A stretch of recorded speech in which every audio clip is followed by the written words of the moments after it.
Para muhibbin rahimakumullah, al-hikmatu tsalitsatu was-sab'un minal hikamil ataiyah. Qala al-Imam Ahmad ibnu Athaillah As-Sakandari rahimahullah wa nafa'ana bi ulumih.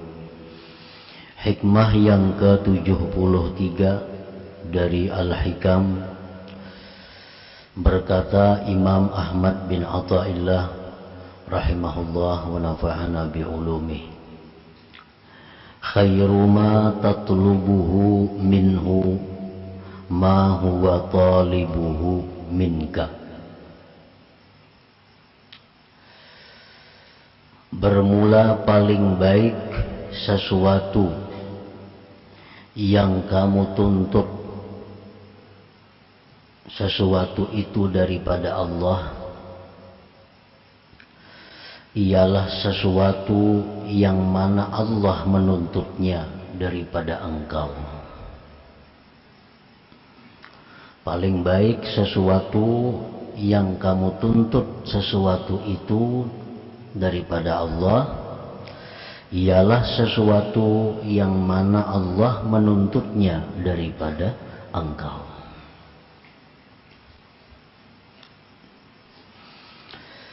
Maksudnya adalah khairu ma tas'aluhu minallahi ta'ala huwa ma amarakallah aw rasuluhu bisu'alih. Paling baik sesuatu yang kamu minta daripada Allah ialah sesuatu yang Allah perintahkan kepada engkau atau Rasulnya Sallallahu Alaihi Wasallam dengan memintanya.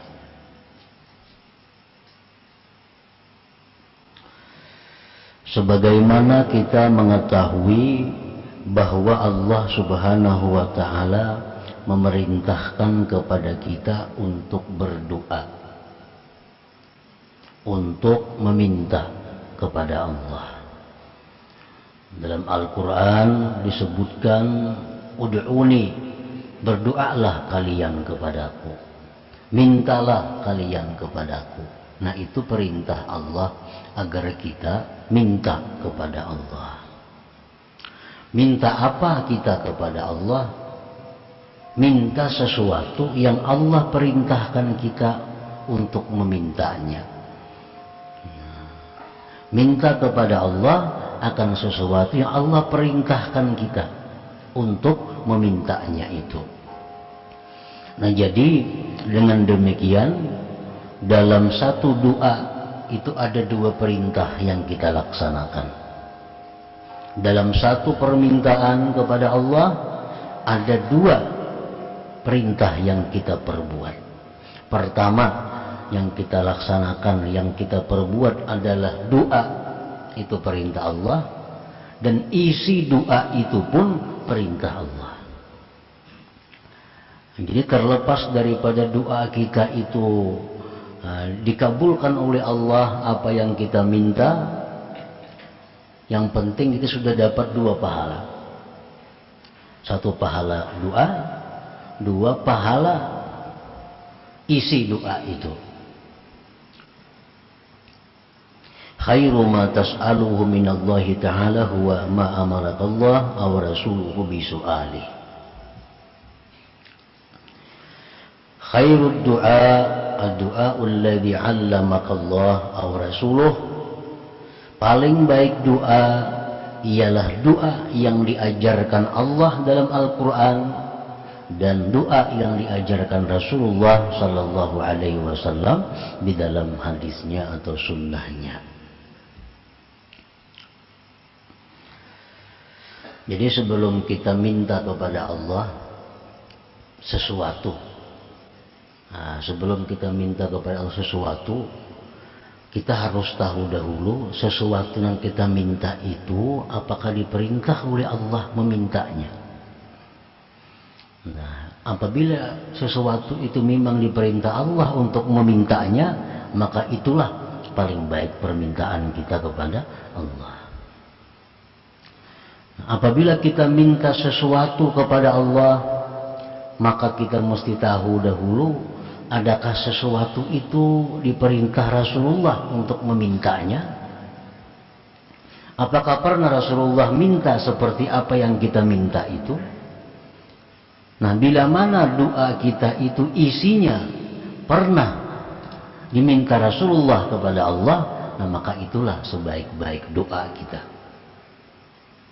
Itulah sebaik-baik doa. Jadi seolah-olah tidak ada ikhtiar dari kita dalam memilih isi doa. Tidak ada kehendak dari kita isi doa itu. Nah, jadi isi doa itu, permohonan itu memang disuruh Allah kita memohon itu.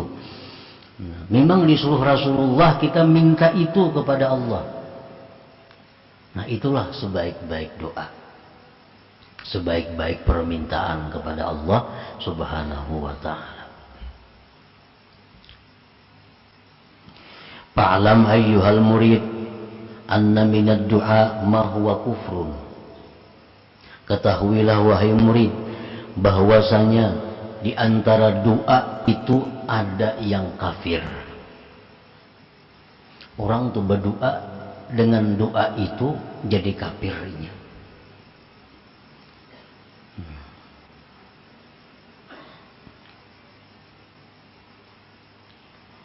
Kaddu'ai bil maghfirati war rahmati liman mata kafira. Contohnya seperti mendoakan ampunan, mendoakan dapat rahmat bagi orang yang mati kafir.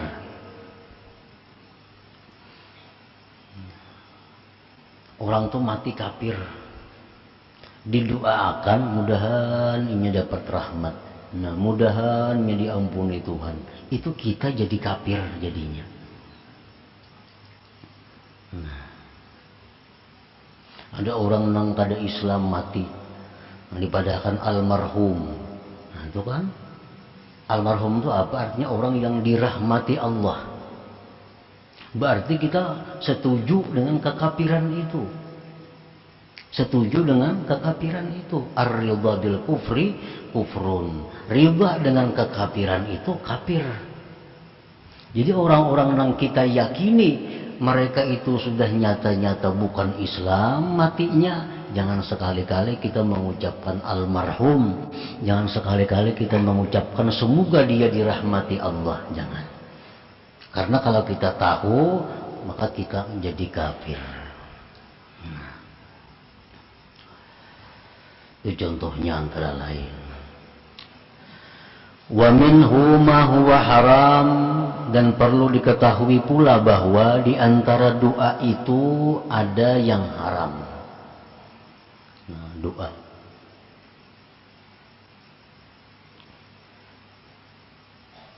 Kad doai bisalamati wan najah li maksiatin. Seperti contohnya mendoakan selamat, mendoakan sukses bagi suatu kemaksiatan. Nah, ini doa kita itu bukan menjadi pahala, tapi justru sebaliknya haram. Kita mendoakan keselamatan, mendoakan kesuksesan bagi suatu kemaksiatan. Umpamanya di kampung kita ada orang maulah acara maksiat, didoakan mudahan karena apa-apa berhasil sukses. Nah, di kampung kita ada acara-acara yang sifatnya maksiat, didoakan mudahan itu manang, mudahan yang ini kalah. Nah, itu bukan jadi pahala doanya, tapi doa itu adalah haram karena mendoakan keselamatan, mendoakan keberhasilan bagi suatu kemaksiatan.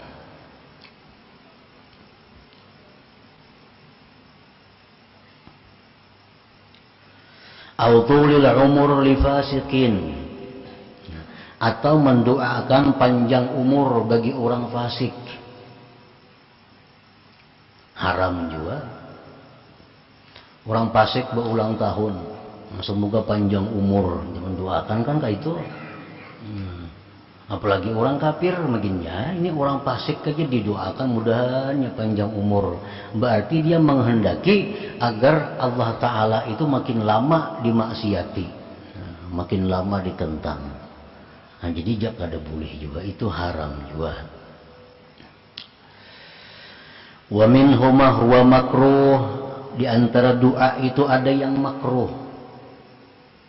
Kaqaulil a'rabi, seperti perkataan a'rabi, Allahumma arhamni wa Muhammadan wa la tarham ma'ana ahada. Seorang a'rabi, orang dusun, berdoa. Nabi kita mendengar, ini tuh berdoa. Isi doanya, ya Allah, sayangilah aku dan Nabi Muhammad, jangan disayangi yang lainnya. Membatasi rahmat Allah. Ya Allah, sayangi aku dan Nabi Muhammad dan jangan yang lainnya. Nah, itu makruh doa seperti itu. Wa qayyas 'alallah ma la ya'lam khairahu wa syarrahu fil 'aqibah. Dan seperti dia berdoa kepada Allah, meminta kepada Allah sesuatu yang dia tidak tahu baik dan jahatnya di kemudian hari. Nah, ini yang banyak kita melanggar. Mudahan kayaknya jadi orang sugih. Itu makruh. Kenapa? Karena kita kada tahu apakah kesugihan itu membawa kebaikan lawaninya atau membawa kejahatan kepadanya. Kita kada tahu itu. Nah, mendoakan itu. Mudahan yang beruntung, nah itu bagus saja, kada apa-apa. Mudahan jadi pejabat umpamanya. Nah, maka kada tahu jadi pejabat itu kayaknya ujungnya apakah baik atau kada, kita kada tahu. Mudahan panjang umur umpamanya, jangan juga, karena panjang umur belum tentu baik atau kada baik. Nah, jadi minta kepada Allah sesuatu nang kita kada tahu akibatnya baik atau kada, itu jangan, itu makruh. Wa minhuma huwa ma'mur, dan sebagian doa lagi ada yang diperintah. Nah, ini yang dimaksud di dalam hikmah ke-73 ini. Berdoalah engkau kepada Allah dengan doa yang diperintah Allah atau yang diajarkan Allah dan Rasulnya. Banyak apa-apa yang diperintah Allah. Nah, itu kita minta kepada Allah. Contohnya, pertama, doa bi ghufranidz dzunub. Seperti minta lawan Tuhan agar diampuni dosa-dosa. Nah, ini kita berdoa supaya diampuni dosa-dosa kita, itu perintah Allah. Allah menyuruh kita dalam Al-Quran banyak, minta ampunlah kepada Allah. Minta ampunlah kepada Allah. Nah, sekarang kita minta. Karena Allah menyuruh kita berdoa, nang isi doa itu minta ampun. Jadi perkara diampuni kada diampuni itu lain soal. Yang penting bila kita berdoa, ya Allah ampunilah dosa hambamu, dapat 2 pahala. 1 pahala kita minta, 2 nang diminta itu memang disuruh oleh Allah. Doa bi ghufranidz dzunub, seperti doa dengan diampuni dosa-dosa. Kenapa Allah menyuruh kita berdoa dengan doa supaya diampuni dosa? Karena Allah Maha tahu bahwa manusia itu kada kawa lepas daripada dosa. Baik nang di pasar, baik nang di rumah, baik di masjid, baik di majelis taklim, kada kawa lepas daripada dosa itu. Nah, coba yang Allah minta kepada kita adalah minta ampun kepadanya, minta ampun kepada Allah. Kita jangan berdoa, ya Allah umpamanya selamatkan hamba dari dosa, jangan minta itu sudah Nabi ampunnya. Allahumma aqsimni minadz dzunub, ya Allah peliharalah hamba daripada dosa. Itu doa nang kada boleh diminta kepada Allah, karena maksum dari dosa itu hanya para nabi. Kalau kita doa apa? Ya Allah ampunilah dosa-dosa hamba. karena kita kada bisa lepas daripada dosa, lain Nabi. Dalam Al-Quran banyak ayat, Rabbana ighfir lana, ya Allah ya Tuhan kami, ampunilah kami. Wa qur rabbighfir, katakan wahai Rasul, rabbighfir, ya Allah ya Tuhan ampuni. Nah jadi kalau kita berdoa dengan doa supaya diampuni, itu doa yang paling tepat, karena kita memang disuruh Allah untuk minta itu. Yang kedua contohnya, wa ilmin nafi', minta ilmu kepada Allah. Minta ilmu kepada Allah, itu Allah menyuruh kita. Nah, karena ilmu itu sangat luas, ilmu itu kada terkira luas, hanya Allah yang meliputinya. Dan setiap saat kita disuruh minta ilmu, minta ilmu, minta ilmu, walaupun sudah kita bergelar umpamanya apa profesor, tetap disuruh Allah minta ilmu. Allah berfirman dalam Al-Quran, wa qur rabbi zidni ilma, katakanlah rabbi zidni ilma, ya Allah tambahkan kepadaku ilmu. Tentu ilmu yang bermanfaat, ilmu yang membawa kita selamat dunia dan akhirat, itu yang kita minta. Jadi kalau kita minta kepada Allah, minta diberi ilmu yang bermanfaat, minta tambahan ilmu, permintaan kita sesuai dengan yang diperintah Allah, sesuai dengan yang diajarkan Rasulullah Sallallahu Alaihi Wasallam. Yang ketiga contohnya, yang mana kita disuruh berdoa itu wa amalin makbul, minta supaya amal ibadah kita ini diterima. Karena kada sedikit hamba-hamba Allah yang mana ditolak amalnya, karena beberapa hal akibatnya amal puasanya, sembahyangnya, zakatnya, umrah, haji ditolak oleh Allah. Nah, Allah menyuruh kita kalau kita beramal, kalau kita beribadah, ya Tuhan minta supaya ibadah itu diterima Allah. Karena banyak orang yang ibadahnya kada diterima. Wa kam min shaimin, berapa banyak orang yang puasa hanya mendapatkan haus lapar. Wa kam min musallin, berapa banyak orang yang sembahyang hanya susah payah didapatnya. Nah, lalu Allah menyuruh kita minta supaya amal ibadah itu diterima. Jadi kalau kita berdoa, ya Allah terimalah amal ibadah hamba, nah maka itu permintaan kita sesuai dengan yang diperintah Allah dan Rasulnya. Dalam Al-Quran Allah berfirman, Rabbana taqabbal minna innaka antas sami'ul alim. Allah mengajari kita berdoa. Ya Tuhan, berdoalah dengan doa ini, Rabbana taqabbal minna, ya Allah terimalah amal ibadah kami ini. Yang keempat contohnya lagi, yang mana Allah perintahkan kita warizkin halal. Nah, kita minta rizki yang halal, karena rizki ini menurut mazhab ahlu sunnah wal jamaah, rizki itu yasmalul halal wal haram. Ngaran rizki itu mencakup halal dan haram. Orang yang banyak dapat duit haram itu banyak rezekinya, kada apa-apa, memang rezeki mencakup dengan yang haram. Nah, oleh karena demikian kita disuruh minta kepada Allah rezeki yang halal. Rasulullah SAW bersabda, idza sa'ala ahadukumur rizqa falyas'alil halal.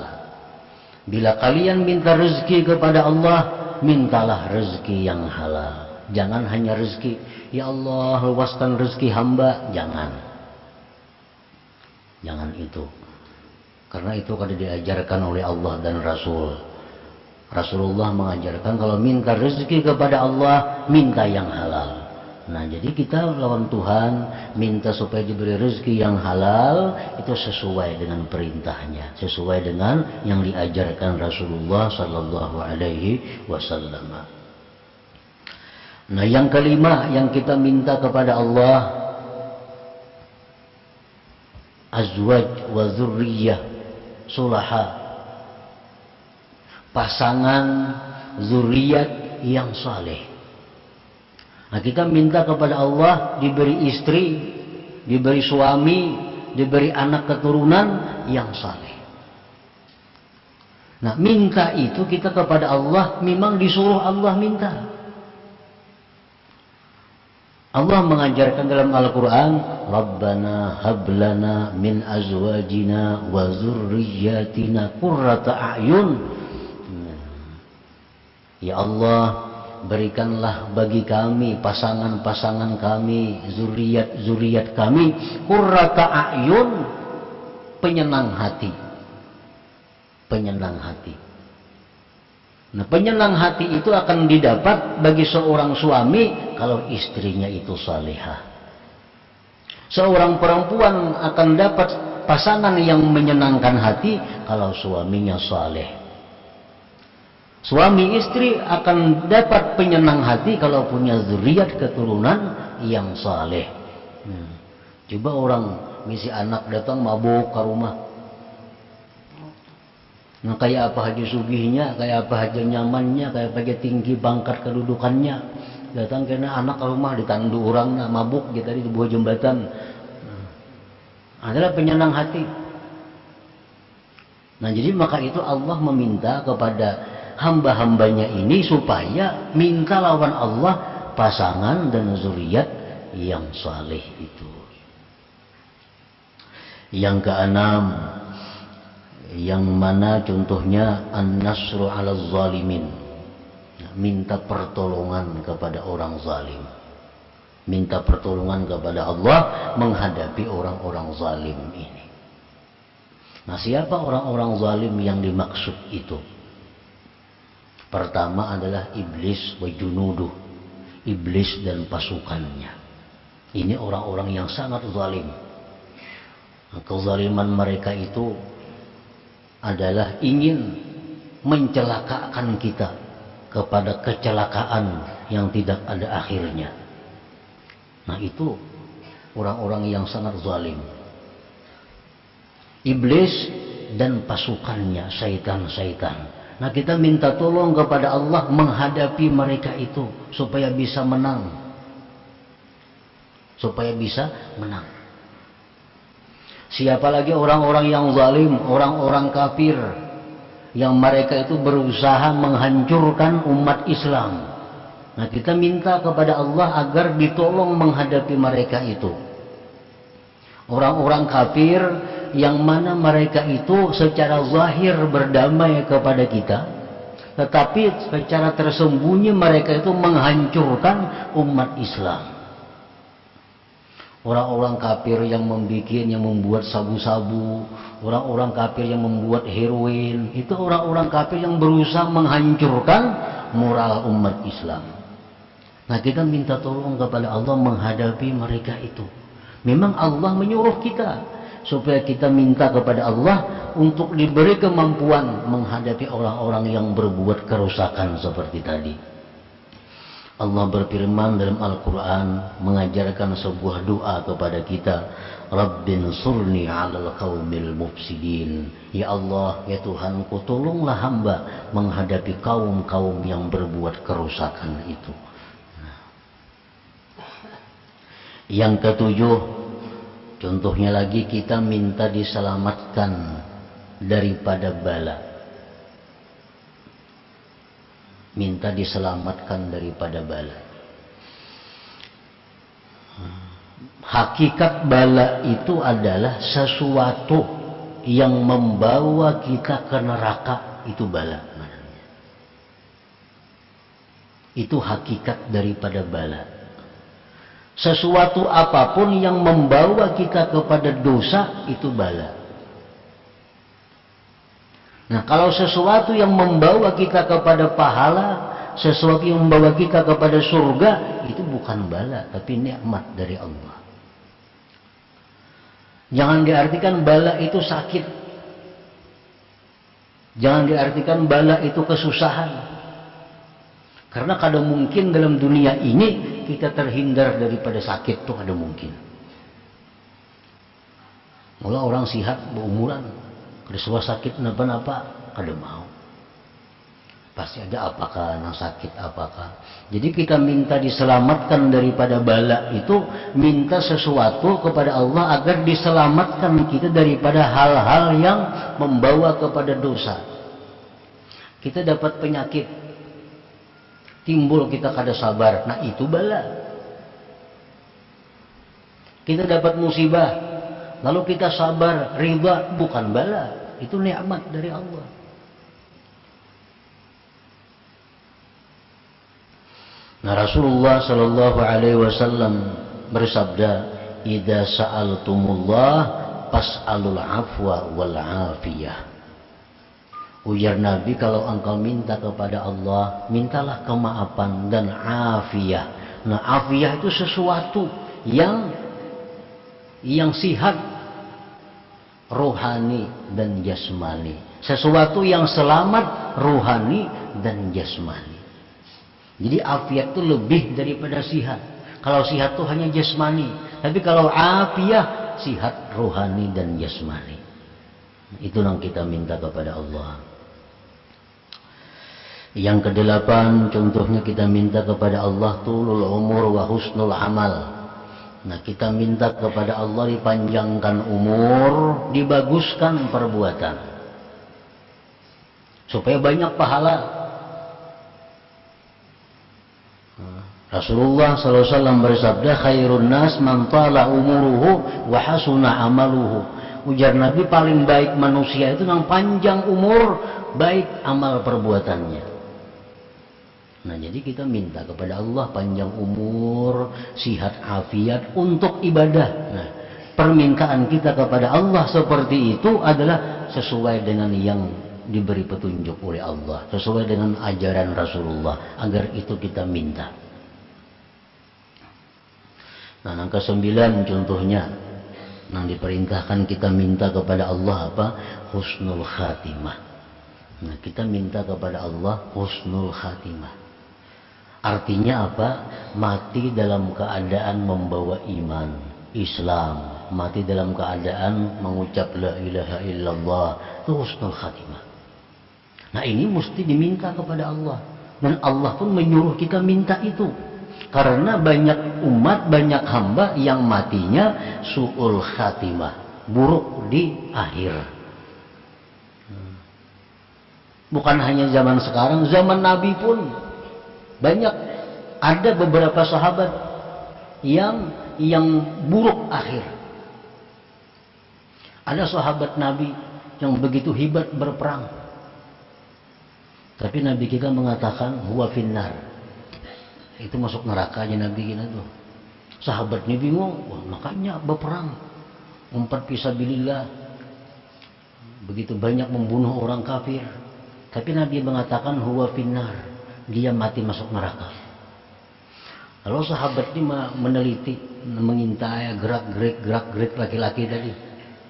Nah, begitu dia berperang orang kafir, membunuh orang kafir, lalu dilukai oleh orang kafir, si laki-laki tadi dilukai oleh orang kafir, rubuh. Nah, kada tahannya menyandang sakitnya itu karena pedang orang kafir. Diambilnya pedangnya seorang, dicukakannya ke parutnya, nah mati dalam bunuh diri jadinya. Oh, jadi sahabat jujur ke Nabi madahkan huwa binar, dia mati masuk neraka. Nah, ini su'ul khatimah, padahal sahabat Nabi, padahal berperang lawan Nabi. Nah, begitu riskannya ini masalah khatimah ini, Allah menyuruh kita minta husnul khatimah itu. Dalam Al-Quran, wa tawaffana muslimin, ya Allah, matikan kami dalam keadaan Islam, matikan kami dalam keadaan Islam. Nah, yang ke-10 yang kita minta kepada Allah adalah dukhulul jannah bighairi hisab. Masuk surga itu kada berhisab. Masuk surga itu kada singgah ke neraka.